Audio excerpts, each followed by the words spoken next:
Okay, so let's get into that topic. Now, when you're managing conflict between two other people, it can be incredibly challenging, and to be honest, it often comes along with a whole lot of stress.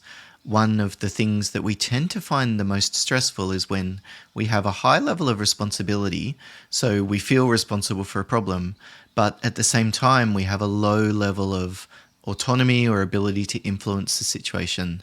There's nothing that we can do about it. And so, of course, that puts us in a really tough spot because we feel responsible for the problem.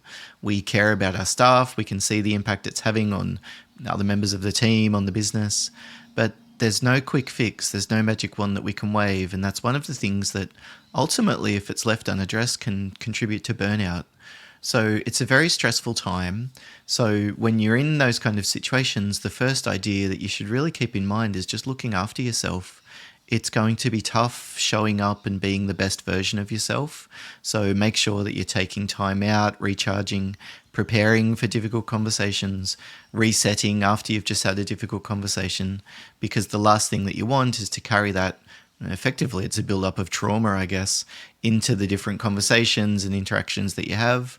And so by the end of the day, you're super snappy and irritable with your kids, or you just feel like you can't unwind and switch off because you've just had this constant build-up of pressure and energy and tension.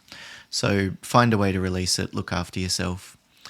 This is particularly important when you decide to draw the line. When you're in these situations where you're managing conflict between two others, to be honest, I think a lot of the time in the early stages, the best strategy is just to observe, but don't really do anything.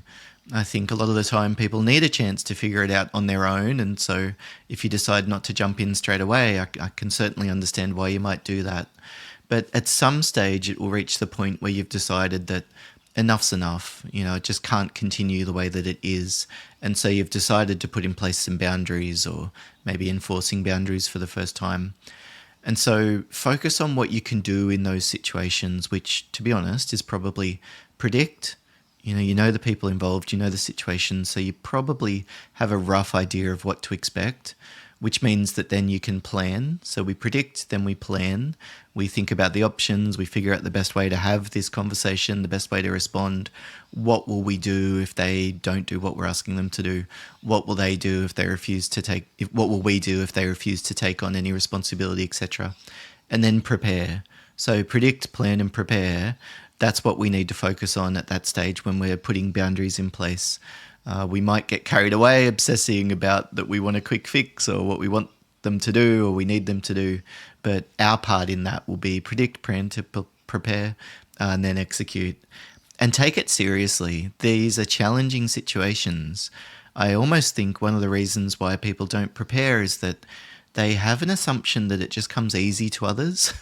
And in my experience dealing with conflict is that it's something that doesn't come easy to many of us. It's incredibly stressful. We're literally hardwired to find disharmony in our relationships stressful. It's painful. It's a similar area of the pain that's activated for physical pain that gets activated in response to things like rejection, embarrassment, shame, that kind of thing. And so prepare. Like, don't just go in and come up with something off the top of your head. Give it some time and energy. And don't just walk in having had 6 espresso coffees and gone from busy meeting to busy meeting. Take 5 minutes to calm yourself down and do some deep breathing, or go to the bathroom or look through your notes before you walk in the door, so that you're not walking in at an 8 out of 10 level of stress from the word go. So we're at the point now where we decide to talk about the situation. We've sort of thought about the self-care and then done the predicting, planning, and preparing. Often a helpful outline for dealing with it is to name the issue first, then to empathize, then coach or problem solve or come up with a plan, and then ultimately after that it will just be follow through. So name the issue, empathize, and then coach. Let's look at that first step, naming the issue. It's important to use language that's direct, so don't just beat around the bush and say something like, oh, it seems like things are a bit unsettled within the team. It will be more effective to say, I wanted to talk about how things are between yourself and John. I wanted to talk about how things are between you and this particular other person. We use a neutral framing, I guess, so we're just saying how things are. It seems like there's a lot of tension in your relationships at the moment. It seems like maybe you're both experiencing things as being a bit tricky. It seems like you both got a lot of pressure, you've got a lot on your plate, and I'm wondering if at times you're stepping on each other's toes. So it's this neutral and mutual way of talking about this issue. It's neutral in the sense that it's no one's fault, and to some extent, it's not even like a catastrophe or unexpected. It's just, it is what it is, just neutrally observing the situation. And it's mutual in the sense that there's a mutual responsibility for solving it. So I wouldn't say I want to talk about how you're speaking to this other person, or I wouldn't say how you're giving feedback to them. I'd say something like, I want to talk about how communication is between the two of you and what might need to be tweaked or adjusted for things to start to improve. So it's this sense of mutual responsibility, and that really does begin from the way that you name the issue. And then depending on the situation, you might also add different levels of implying that this needs to change.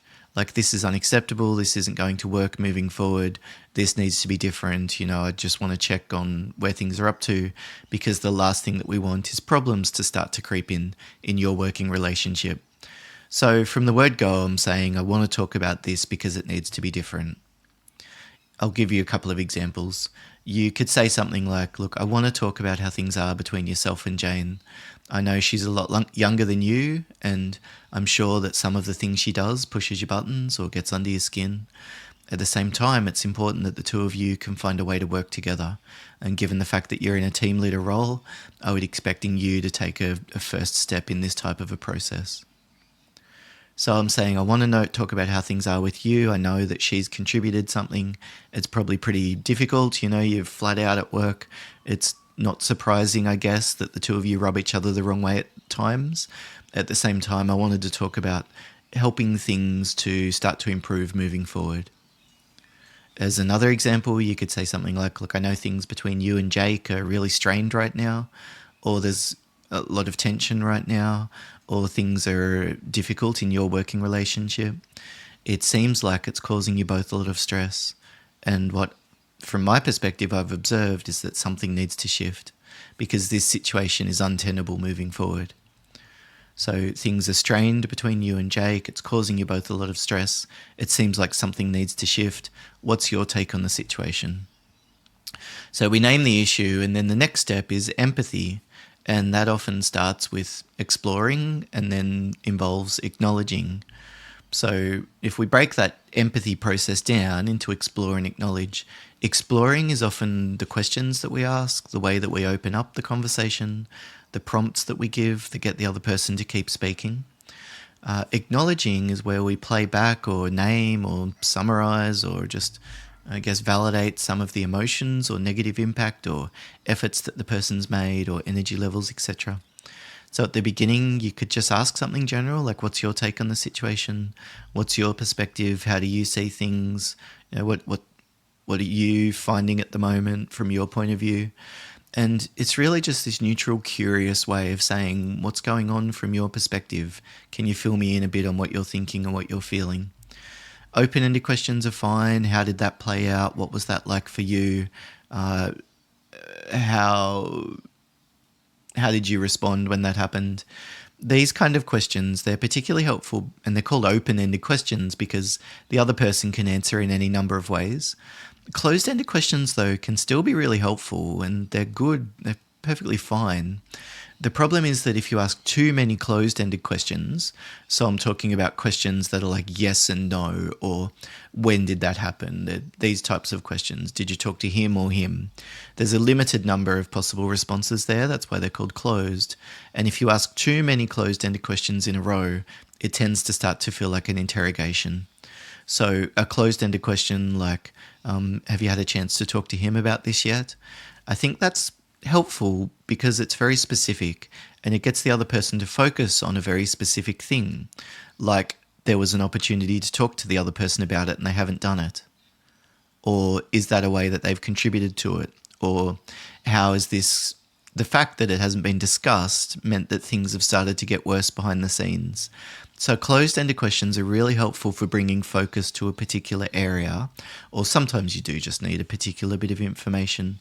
But I would put the emphasis on not so much you understanding what's going on, but facilitating them to develop awareness of what's going on. That coaching approach. I'm not the one that needs to be the expert and teach them. What I need to do is facilitate their learning. So we ask open and closed-ended questions. The other thing that we can use is mirroring or reflecting, basically where we repeat back a few of the words that the person said. So, if they say something like, "Look, I'm just so sick of them, they're just being completely unreasonable," you could reflect back that you feel like they're being unreasonable with that upward inflection, so it sounds a bit like a question. It's this really lovely organic way of getting the other person to keep talking without needing to ask another question. And in my experience, it's just a really helpful tool that we can use to encourage the other person to expand and explore.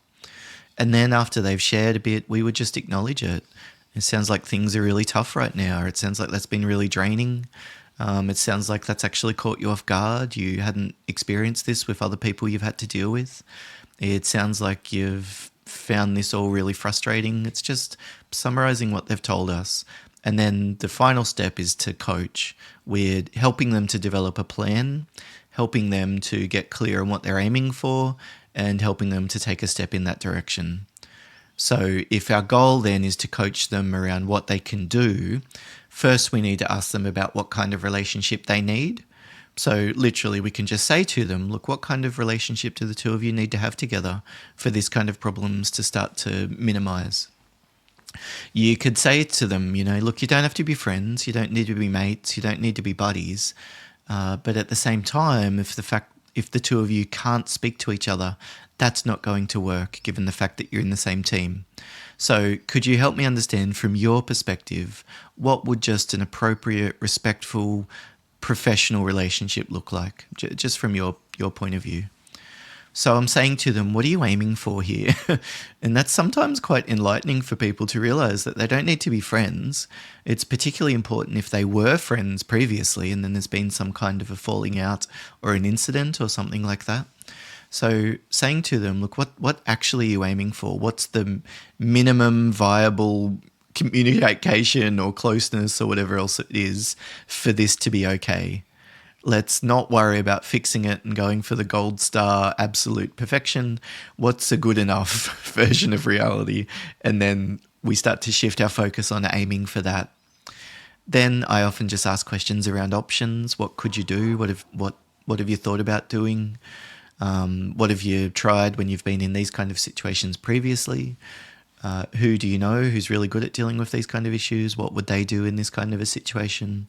Who could you go to for a bit of advice? Who could you go to for a bit of support?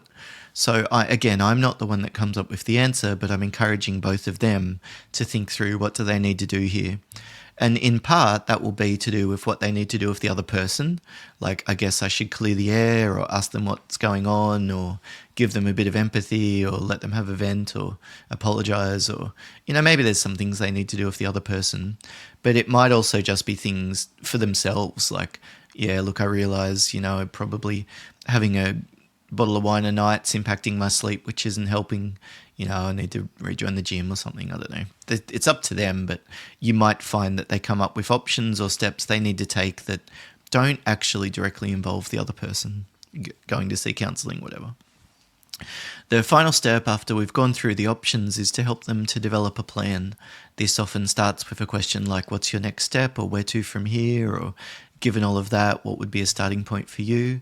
But I do want to walk away from that conversation with them clear on a next step that they can take, because that will significantly increase the chances that they'll actually go away and do something differently rather than just venting to me. And then unfortunately, sometimes they might even feel like then you're on their side if all you've done is listen to them and you haven't taken the steps I've talked about today, which might demotivate them to actually change their behavior.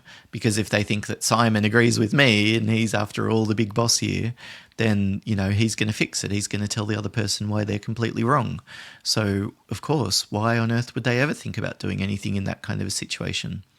Whereas if you help them to get clear on what they're aiming for and the steps that they can take, and making it very clear that this is their responsibility for solving this problem, at least helping shift things in the right direction, or giving it a chance to shift, and giving the other person the benefit of the doubt, or being willing to at least talk it through, even if they're pessimistic about what the outcome would be, then that's really all that you're asking them to do. So I hope that that's been helpful for you, talking about some of those steps of naming the issue and some of the options there, how we can empathise, give the other person that sense of feeling heard, and then taking that coaching approach at the end of the conversation or the meeting as we start to think about next steps or what needs to shift in terms of their working relationship. Thank you so much for listening. Again, if you've got a question or a bit of feedback about the podcast, you can shoot me an email, podcast@simongood.com. Otherwise, all the best for managing the conflict situations that you're dealing with at the moment. Bye for now.